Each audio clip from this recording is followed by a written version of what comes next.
e já vou jogar a pergunta da enquete para ele. Bom dia, Rodrigo Matos. Seja bem-vindo ao nosso De Primeira. Enquete está no ar. Flamengo ou São Paulo? Quem chega pior à final da Copa do Brasil? O microfone está mutado.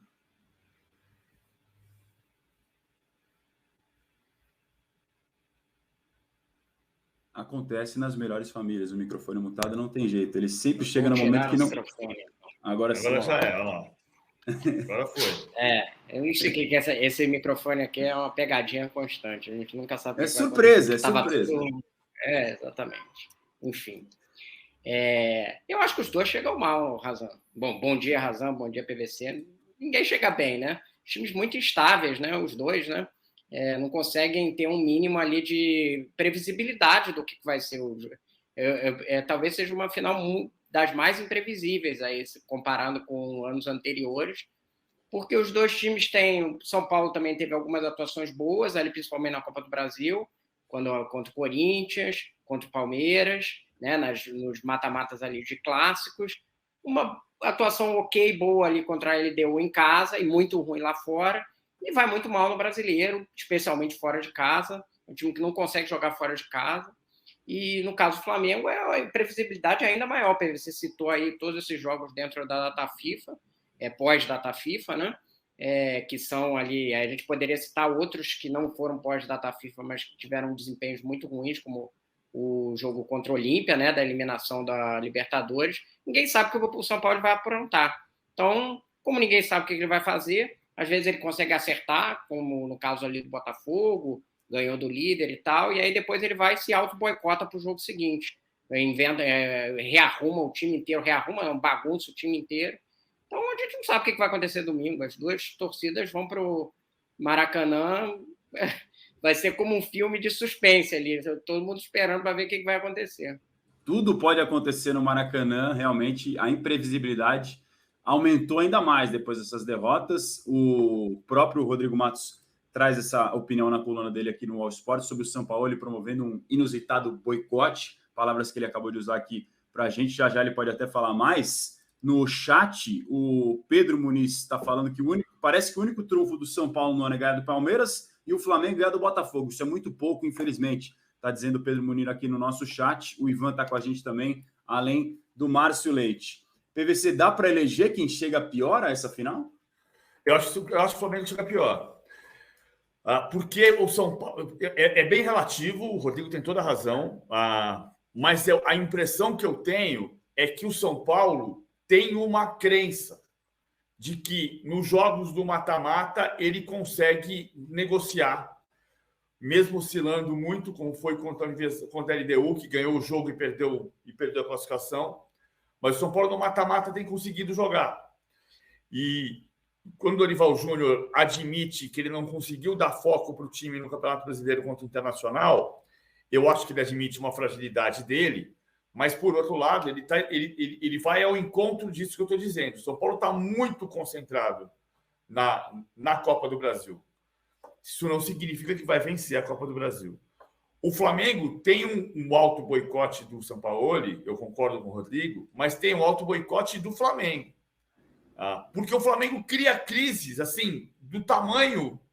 Se você entende, tá? Ok, ontem era o jogo da virada.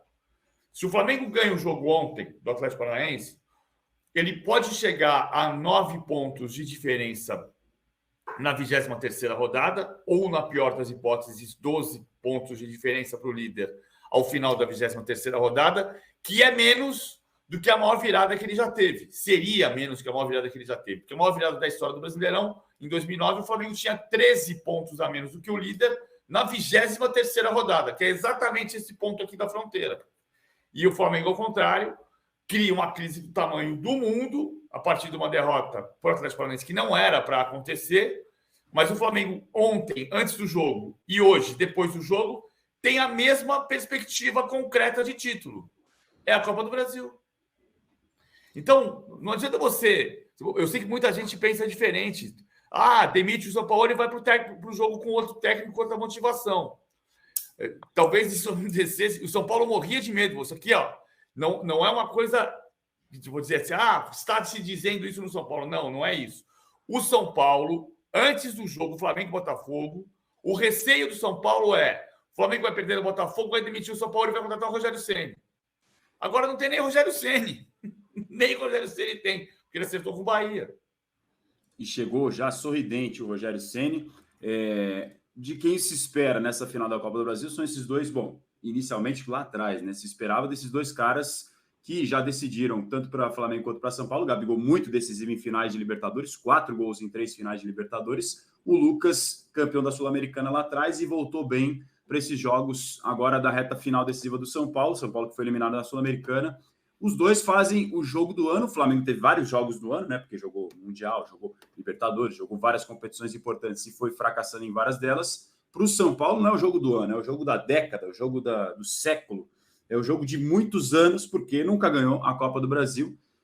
Mas o que mais chama atenção na minha visão, Rodrigo, PVC e amigos, é essa imprevisibilidade que vocês acabaram de falar. Porque a gente tem um time que cada dia é uma coisa, você não sabe o que espera. O torcedor do Flamengo olha para o Flamengo e vai jogar hoje. Bom, Flamengo e Botafogo. Chegamos a falar aqui no de primeiro, o Renato estava falando, a gente até abordou isso com o Rodrigo. Renato pensava que podia ser uma goleada histórica do Botafogo. A gente chegou a falar disso, o Rodrigo falou, calma, não é também assim, nem tanto alarmismo, nem tanto ao mar, nem tanta terra. Chega no jogo, o Flamengo faz uma atuação consistente, Bruno Henrique arrebenta com o jogo, ganha do líder, quebra o 100%. Não é que o Botafogo não tinha nem empatado em casa. Então, assim, é um negócio muito grande. É o clássico equilibra a força, tudo bem, o clássico tem esse poder. E aí chega hoje, depois de dias para treinar, o que se espera, né, Rodrigo? O que se espera é que o time, em tese, vá dali para cima ou mais ou menos manter alguma coisa parecida. E parece que se esfarelou, tudo foi por água abaixo. Cada jogo é uma montanha-russa, o Flamengo, é isso? Então, a questão foram as soluções que o São Paulo foi procurar dos jogadores que ele não tinha. Ele não tinha o Bruno Henrique, que estava suspenso, e não tinha lateral esquerdo, porque o Felipe Luiz se machucou, e o Ayrton Lucas estava suspenso também. Aí, o que ele pensou, que ele falou ali na coletiva? Que ele ia manter a estrutura do time. Isso que ele escalou ontem é porque ele queria manter a estrutura do time, supostamente, né? Ele foi escalar o Davi Luiz como volante para fazer um papel que seria do Pulgar no jogo contra o Botafogo, e aí ele botou o Thiago Maia para jogar de lateral esquerdo. Agora, como que você vai manter a estrutura e botou Gabriel e Pedro para jogar na frente? O Gabriel um pouco mais aberto, entrava para jogar de segundo atacante quando o time estava na frente. E, assim, a ideia dele, segundo ele, foi manter a estrutura. Só que ele não manteve estrutura nenhuma. Ele botou um jogador que não joga de volante há muito tempo. Davi Luiz não joga desde o Chelsea, lá atrás de volante. Estava sem nenhuma mobilidade para jogar nessa posição, completamente perdido. Perdeu um monte de bola, entregou um monte de ataque para o Atlético Paranaense. Foi só o Atlético Paranaense ser eficiente ali na pressão. Pegou um monte de bola. Eu acho até que ele ficou vendido, não dá nem para dizer. A atuação muito ruim do Davi Luiz, sim, mas não foi muito mais culpa do São Paulo. E aí você põe um Thiago Maia na esquerda também totalmente torto. Ele tinha uma opção básica, que era o simples. Ele pegava o Léo Pereira, abria na esquerda, deixava Davi Luiz e Fabrício Bruno pelo meio, e botava o Thiago Maia ou o Alan ali para jogar de volante. Era o simples. Só que ele foi inventar. E aí ele tirou completamente a estabilidade do time. Eu acho até que o protesto que teve antes do jogo contra o Atlético Paranaense era meio exagerado. Mas aí depois do que ele faz, e aí concordo com o PVC, a crise é do Flamengo e tem culpas da diretoria, tem dos jogadores e tal. Mas ontem foi exclusivamente São Paulo. Ele desestabilizou completamente o time com uma armação esdrúxula.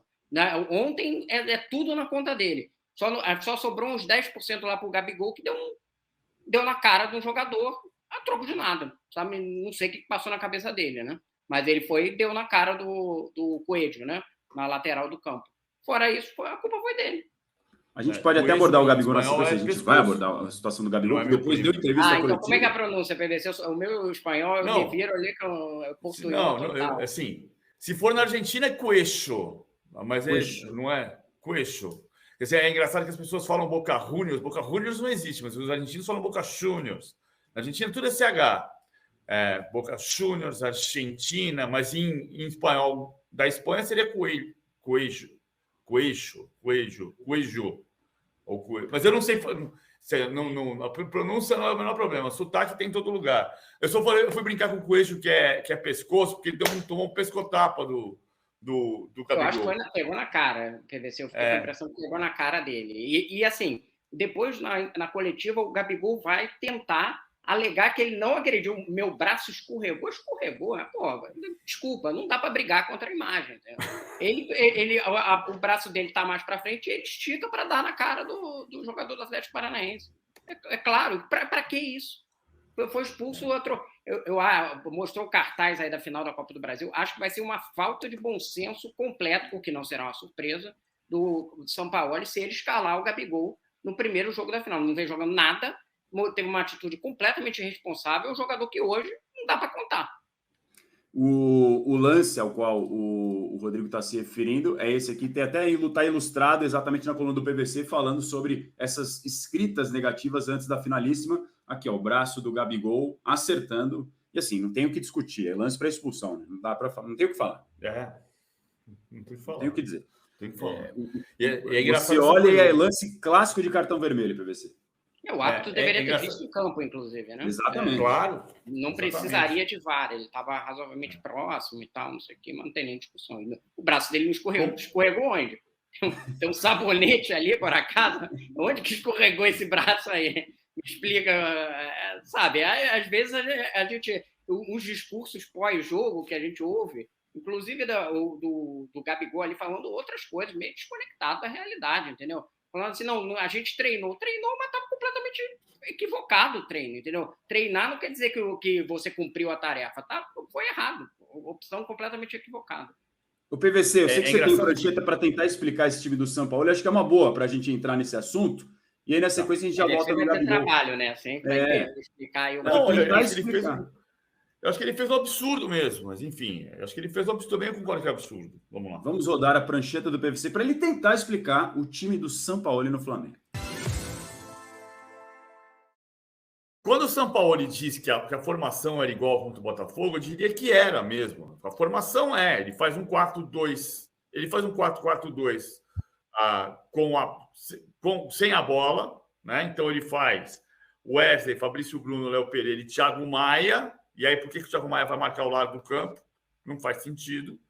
E aí ele põe Gerson, Vitor Hugo, Davi Luiz, Gerson, Everton, Cebolinha, Gabigol e Pedro. Tá? O Gabigol mais para a direita. Quando tem a bola, vira um 3-2-5. Vai? Então você tem o Gerson se enfia aqui, o Everton Cebolinha vem na ponta esquerda, o Wesley vem na ponta direita e você faz Davi Luiz e Vitor Hugo por dentro. Tá. E aí você tem Thiago Maia para fazer a saída de jogo, Léo Pereira e Fabrício Bruno. Se está dando errado, porque o que estava dando errado era isso aqui, era o Davi Luiz de volante, especialmente isso daqui, porque o Thiago Maia já fez esse papel de saída de jogo muitas vezes, como terceiro homem, mas ele sai aqui de volante para fazer terceiro zagueiro, na saída de 3, que é diferente de terceiro zagueiro. Então ele podia mexer até durante o jogo. Ele tira o Thiago Maia da lateral, vem o Thiago Maia para a função do Davi, põe o Davi na função do Léo Pereira, o Léo Pereira vem para a lateral esquerda. Ele já fez tantas vezes. Tá dando errado. Mexe durante o jogo sem fazer alteração nenhuma. E ele não fez isso. Aí o Davi Luiz foi um festival de perder bola e oferecer contra-ataque, oferecer espaço na entrada da área, e aí deu completamente errado. Mas era parecido o posicionamento contra o Botafogo. Era. Porque o Pulgar tem feito esse movimento de sair daqui de volante para vir fazer saída de 3. Ok, entendi. E quando perde, você pode até ter uma linha de 5 defensiva? Pode. Só que a questão é a escolha errada, que é o que o Rodrigo disse. O Davi não joga de volante. O Davi não era bom volante nem quando ele era bom. O PVC, sabe o que me lembra? Sabe quando criança, bem pequena, fica tentando encaixar os blocos no negócio que não está certo? Ela fica no quadrado ali, mexendo no triângulo. Aí você fala, meu filho, aqui, ó, eu tenho 3 filhos, então eu vou ficar vendo. Aqui o quadrado vai aqui.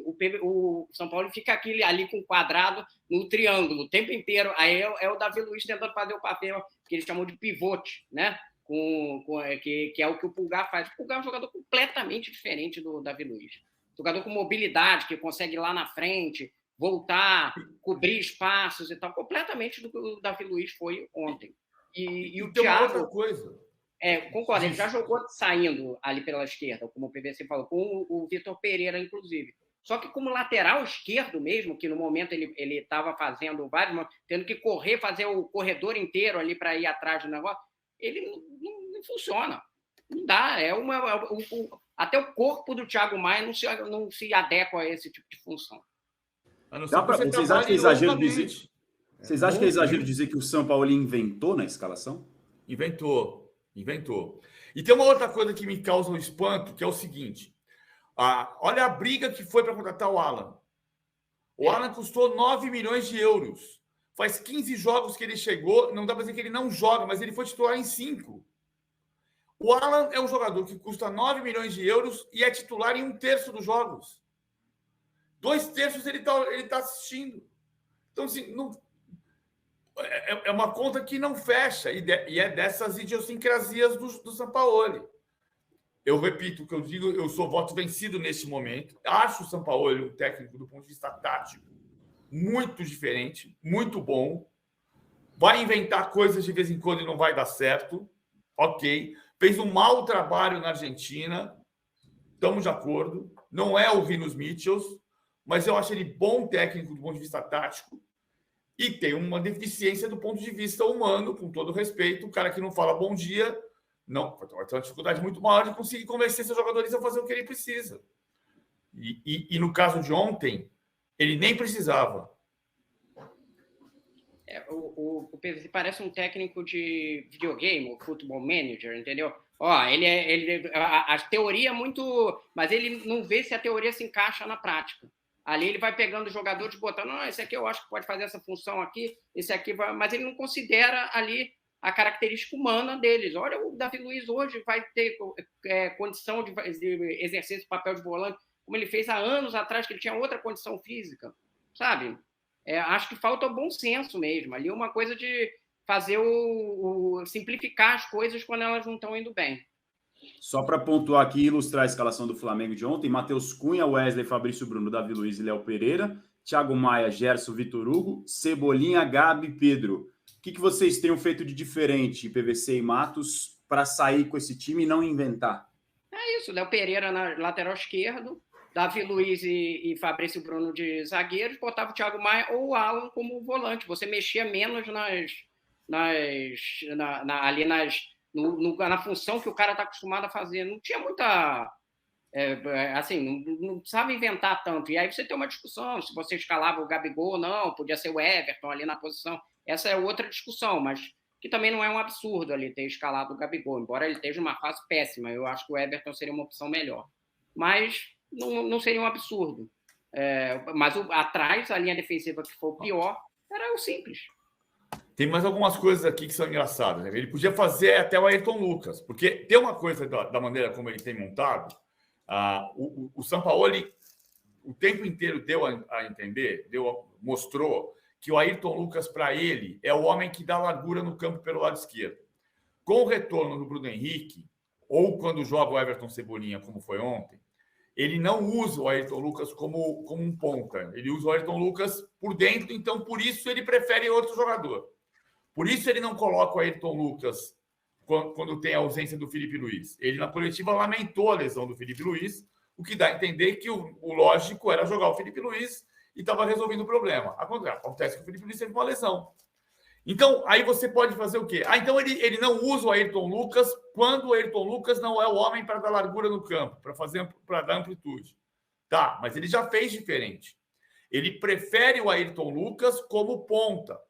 Ele entende que o Ayrton Lucas, que não tem jogado bem, ele entende que o Ayrton Lucas funciona para ele quando ele pode jogar como ponta.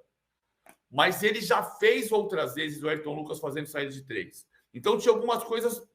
Como o Rodrigo disse. Suspenso, né? O Ayrton Lucas... Agora, ele podia fazer... Ele podia fazer o Léo Pereira lateral esquerdo. Ele, em muitos momentos, poderia usar o Ayrton Lucas como lateral em outras funções, como ele já usou. Ele poderia colocar o Alan no meio do campo, no lugar do Thiago Maia. Ele poderia colocar o Alan no meio campo, no lugar do Davi Luiz. Porque ele pediu o Alan. Ele queria o Alan, de todo jeito ele queria o Alan. Por que o Alan não joga? Não é a primeira vez. Por que você precisa, então? Se você entendeu que o Thiago Maia pode ser o lateral esquerdo, o titular da lateral esquerda, que já é assustador, ok? Mas o problema maior ontem foi o Davi Luiz de volante. Então, com todo o trivial que a gente está dizendo que ele podia fazer, ainda que ele fizesse o Thiago Maia de lateral esquerdo, se ele tivesse o Alan de volante, talvez tivesse resolvido o problema. Aqui no chat, muitas opiniões. A Mari Araújo está lembrando exatamente da suspensão do Ayrton Lucas, como o Rodrigo já nos pontuou aqui. O Nino Moraes, o Guilherme Moreira está mandando um hashtag Fica São Paulo, ele deve ser torcedor de outro time, que não do Flamengo. O Emanuel Marques mandando mensagens, o Danilo Martins, o Ricardo, meu xará Marcelo está falando que o Furacão foi para cima. O Júlio Ribeiro falando, dito tudo isso, Flamengo segue favorito. É um bom comentário para puxar esse gancho para perguntar para vocês e depois a gente fala do Gabigol na sequência. A enquete a gente já respondeu aqui sobre quem chega pior. Mas nesse momento dá para falar em algum favoritismo de lado a lado, Rodrigo? Não. É bem engraçado que ele tá essa discussão tem um mês, né? Mas lá atrás eu também achei que não tinha favoritismo e agora continuo achando menos ainda. Os times oscilam tanto, como é que você vai saber quem que é favorito? Que vai chegar no Maracanã e o São Paulo vai ter uma dessas atuações como visitante pavorosas e o PVC citou, nas Copas o São Paulo tem ido bem. Na Copa do Brasil especificamente, o Flamengo está indo bem também. Por incrível que pareça, né? Mas nas Copas o São Paulo tem feito do Morumbi para tentar reverter as vantagens que perde fora também. Não é à toa que os dois são finalistas. Foram, de fato, os times que melhor jogaram na Copa do Brasil, apesar de toda essa maluquice que a gente está falando aqui sobre o brasileiro e as outras competições. Né? Se você pensar no elenco, o Flamengo é favorito sempre. O Flamengo tem o melhor elenco do Brasil. Então não tem discussão desse ponto de vista. Se o Flamengo encaixar o jogo... Agora, o que eu entendo só, Rodrigo, porque o fato do São Paulo estar bem nas Copas, indiferente do Flamengo, é que o fato de você entender que você tem um limite, então o meu torneio é na Copa, torna a situação do São Paulo, ao meu ver, diferente da do Flamengo. Porque a derrota do brasileiro não causa crise no São Paulo. O São Paulo não está em crise porque perdeu do Internacional. O São Paulo não queria perder do Internacional. O São Paulo não queria estar em 12º lugar no campeonato. Mas o São Paulo sabe que perder no brasileiro é o ônus de tentar ganhar a Copa do Brasil. E o Flamengo, quando perde em qualquer frente, cria uma crise. O Flamengo não se convenceu de que, olha, eu tenho uma chance de ganhar um título muito relevante neste ano, a Copa do Brasil. Não, o Flamengo, até porque o Flamengo tinha a chance de reagir no brasileiro, o Flamengo toma um chocolate do Atlético Paranaense e isso vira um turbilhão. Vai demitir o Sampaoli, não vai demitir o Sampaoli, vai trocar de técnico, vai ser o técnico, vai chegar quem? Quem vai colocar o Mário Jorge ou o Rogério Ceni já acertou com o Bahia? Vira um turbilhão. O que não exclui que o Flamengo possa ganhar o jogo, os dois jogos, porque o Flamengo tem mais elenco do que o São Paulo. Mas o São Paulo está mais focado. O São Paulo confirmou isso na entrevista. Isso que o PVC falou, que ele estava com muitas ilusões, ele está sempre com ilusões. Aí é a palavra em espanhol, né, que é ilusionar. Que é sonho. É sonho. Exatamente. Eu estou brincando aqui mas a palavra, na verdade, quer dizer que ele tem um sonho, né, aspiração nesse sentido. Mas que em relação ao brasileiro, que ele escalou o time que ele achava que era o que tinha chance de chegar mais para frente. Não foi uma coisa aleatória, porque ele já estava largando a competição. Mas tem a volta do Bruno Henrique. Vai ter lateral esquerdo. O Arrascaeta não joga, Rodrigo?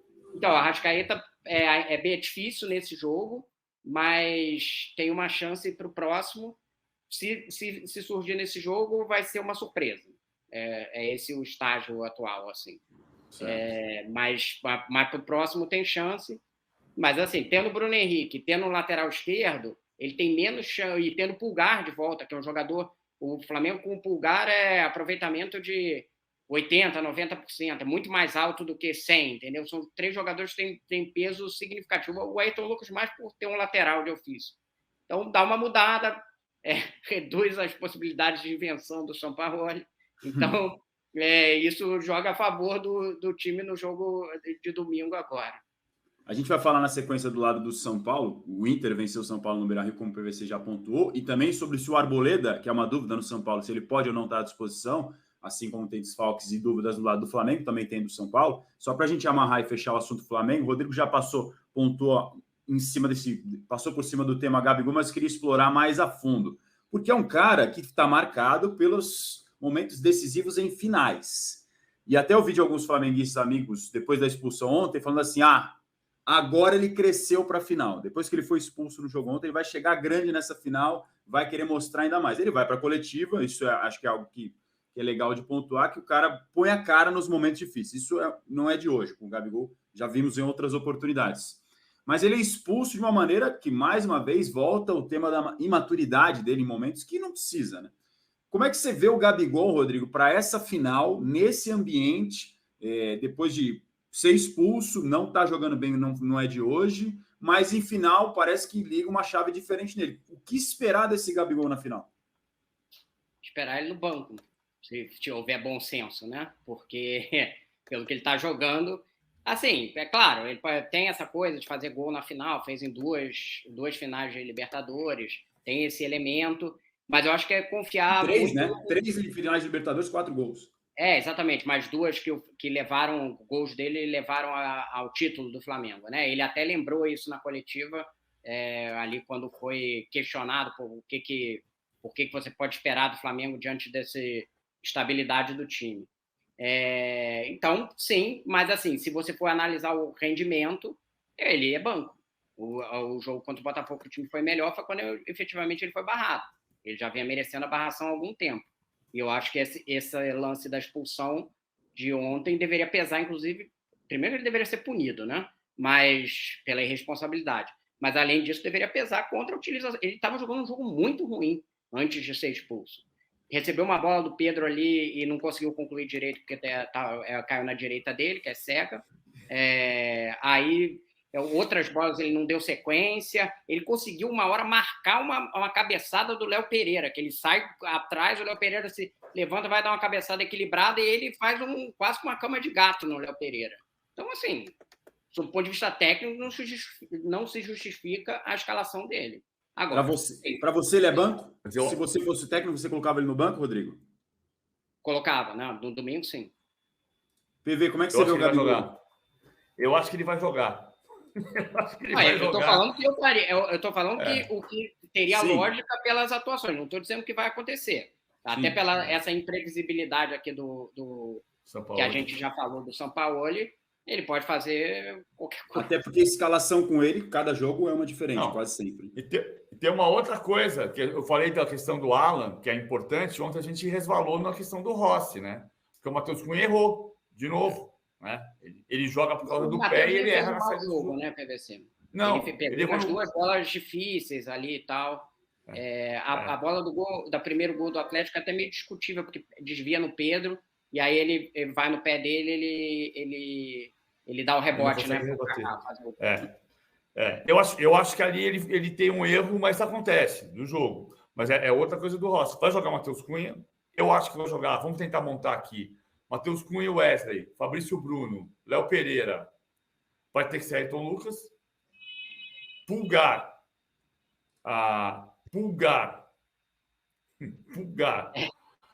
Vai ser Vitor Hugo, Gerson, Bruno Henrique, Gabigol e um segundo volante, que pode ser o Alan, que pode ser o Thiago Maia, porque ele vai jogar o Vitor Hugo do lado direito. Até uma coisa curiosa, ontem a gente falava com a Luísa tinha informação, lógico, ninguém está vendo o treino, e ela falou da questão do Everton Ribeiro. Eu entendi, vai jogar o Everton Ribeiro, e jogou o Vitor Hugo.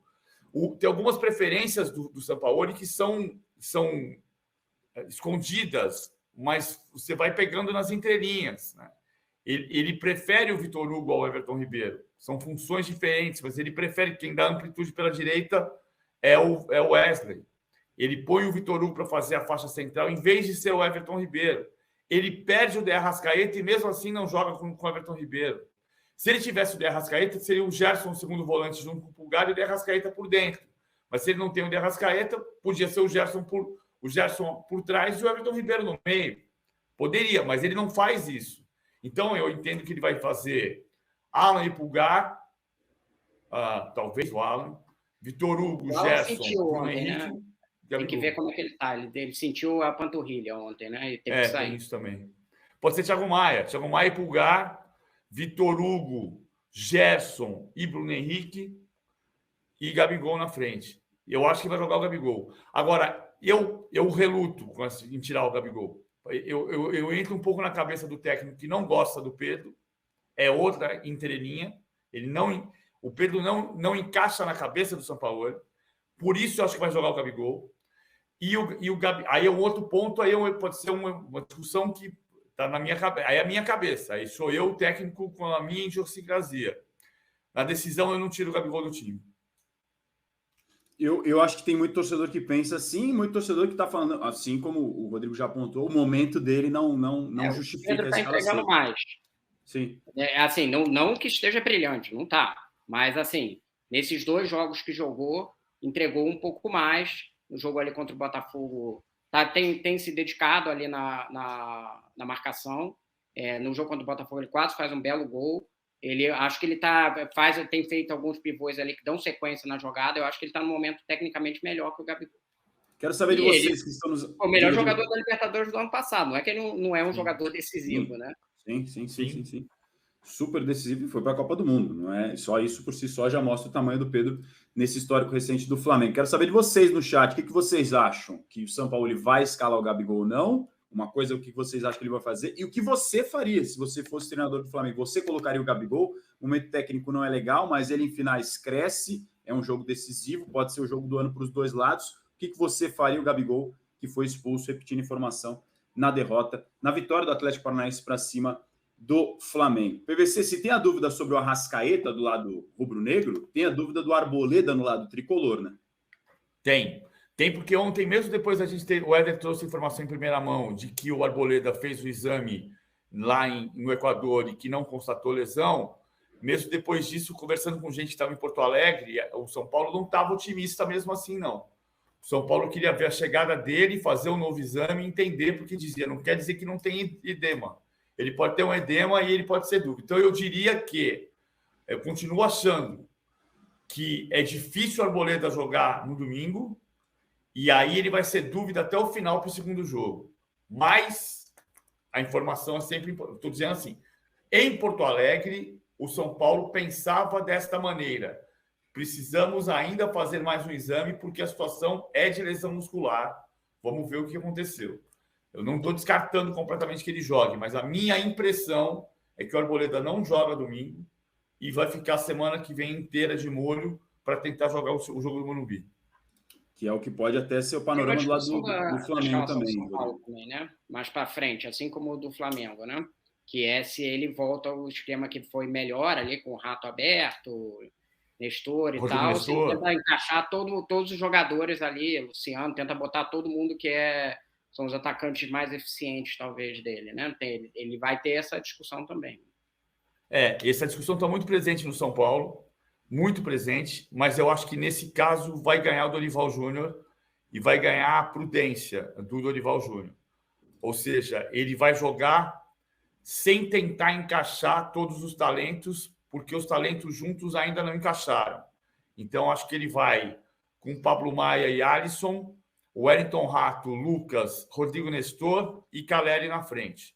E aí atrás, Rafael, Rafinha, Alan Franco, ontem jogou Diego Costa, Beraldo, Caio Paulista, aí, e o time daí para frente que eu falei. Não dá para cravar. Tem muita gente tentando convencer o Dorival de que ele precisa equilibrar o talento com o Flamengo, ou seja, o São Paulo admite, o Flamengo tem mais talento. Então, a gente precisa equilibrar o talento, porque a gente tem no banco Luciano, Rames, tem ainda o Caleri, e precisa colocar todo mundo junto para jogar. Só que o Dorival não está convencido disso.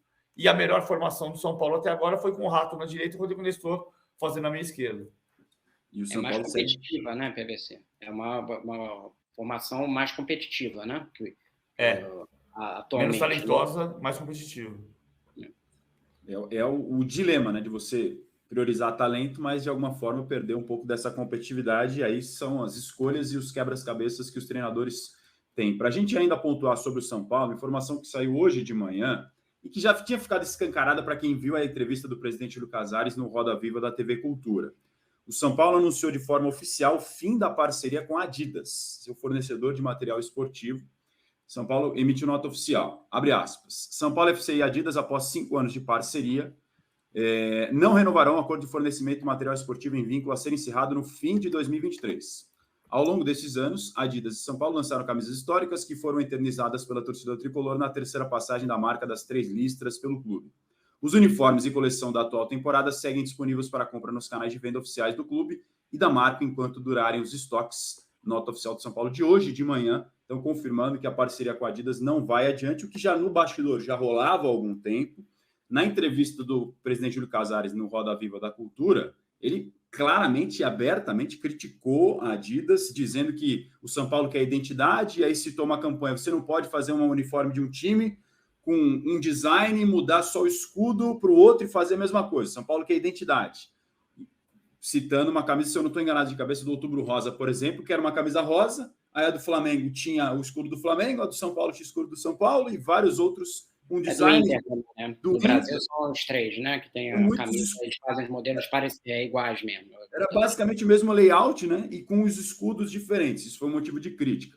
E, para além disso, e aí fica a dúvida, o torcedor quer saber quem pode ser o novo material esportivo, a Aline Fanelli pergunta, nessa mesma entrevista para o presidente Júlio Casares, sobre uma nova fornecedora, e aí o Júlio dá pistas. Ele fala, a gente quer uma fornecedora que seja exclusiva do São Paulo, que pense só no São Paulo, e aí a Aline pergunta de novo, mas pode ter um novo balanço no São Paulo, fazendo um trocadilho com a New Balance, que é a principal favorita pelo que se diz no bastidor. E aí ele dá uma resposta tentando fugir, dá uma risada e tal. Então, esse final de parceria com a Adidas era algo que estava previsto, PVC, e tem essa possibilidade da New Balance, mas tem a questão com o Red Bull Bragantino, que ainda precisa ser resolvida também. A máquina do esporte deu como certo, né? É um site do nosso colega Eric Bett, né? Que todos nós acho que já trabalhamos com ele em algum momento. Deu como certo que a New Balance será o próximo patrocinador do São Paulo, fornecedor no ano que vem. Que é o patrocinador do Liverpool também, o fornecedor de material esportivo do Liverpool também. Tinha uma expectativa lá atrás da Reebok, que poderia, mas a Reebok fechou com o Botafogo, e aí, nesse caso, não é exclusivo do São Paulo. O São Paulo, que é um fornecedor exclusivo, vai na direção de ser a New Balance. Até porque, assim, vamos combinar, se a New Balance for o patrocinador do São Paulo e do Bragantino, fornecedor de material esportivo do São Paulo e do Bragantino, a prioridade vai ser o São Paulo. Então, o São Paulo vai ter exclusividade nesse caso, mesmo tendo outro clube no Brasil.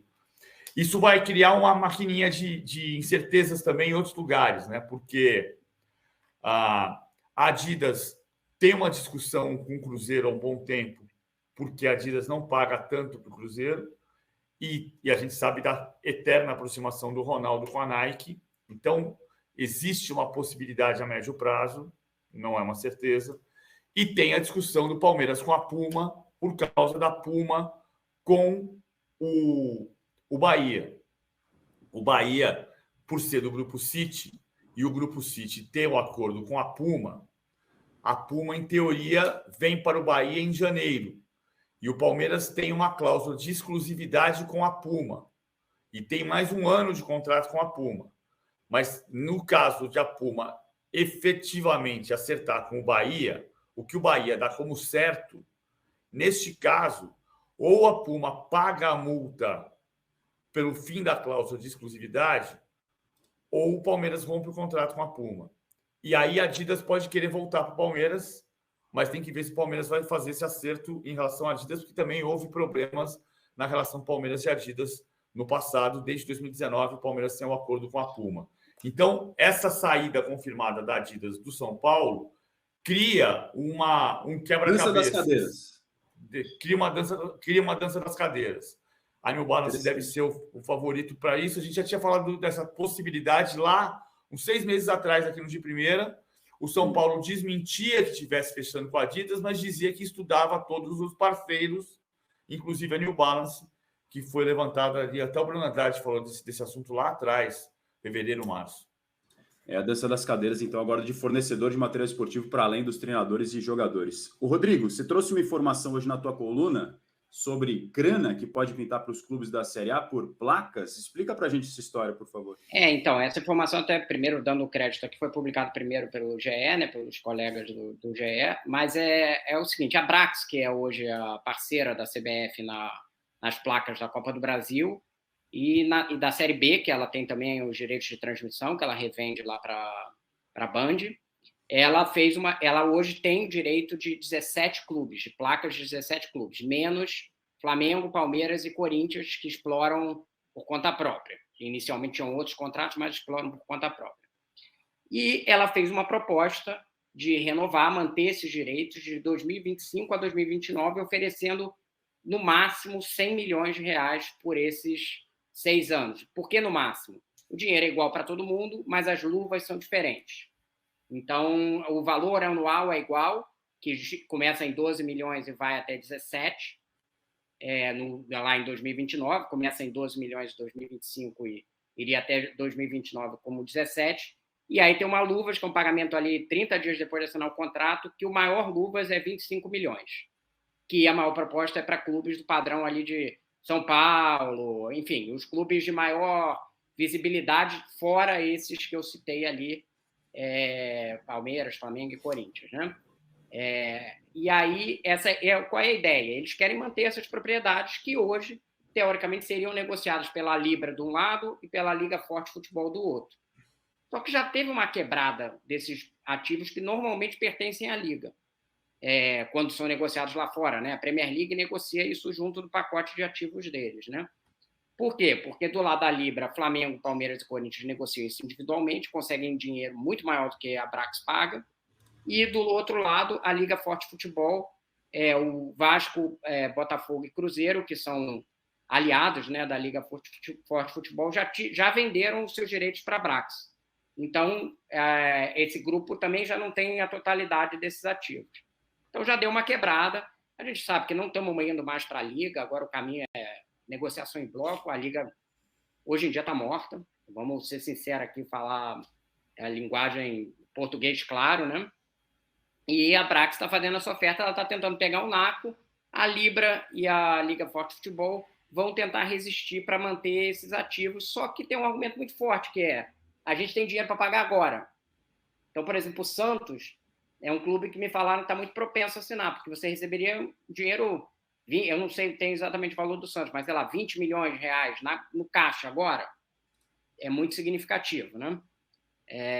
Então, tá essa disputa, eles apresentaram uma proposta muito alta e do outro lado está tentando ali que se ainda seja feita uma negociação em bloco por parte da Libra e da Liga Forte Futebol, no caso, 2 blocos. São propriedades importantes. Hoje a gente sabe que são dominadas por empresas de aposta, né? São as maiores anunciantes dessas placas, e por isso teve um aumento exponencial aí do que você ganha com essas propriedades. Hoje os clubes ganham 6, 7 milhões por ano. Então, você jogar para 12 em 2025, ainda pagando luvas, é um aumento significativo. Para quem está numa situação com a água batendo no pescoço, uma grana e uma proposta dessa realmente deve ser bastante tentadora. A gente falou bastante aqui da final da Copa do Brasil, você pode continuar votando na nossa enquete. Quem chega pior, Flamengo ou São Paulo? Continue votando. Rodrigo Matos, obrigado demais pela tua participação com a gente no De Primeira aqui hoje, viu? Valeu PVC, valeu Razan. Razan, eu sempre chamo de Razan. É Razan ou Azan? Porque você sabe que eu mesmo já mudei tanto. Eu vi numa transmissão falando Azan, enfim. Pois é, eu falava Azan, agora eu falo Razan. Então vai como você quiser e tá ótimo, nem eu sei. Tá bom, PVC é mais fácil. Beleza, valeu, gente, abraço. Valeu, grande abraço ao Rodrigo Matos. Você que está com a gente pode me chamar como quiser. Se achar que está na dúvida, manda Marcelo, que assim você não erra. Mas eu falava antes Razan, agora eu falo Razan, nem eu sei o que eu quero da vida.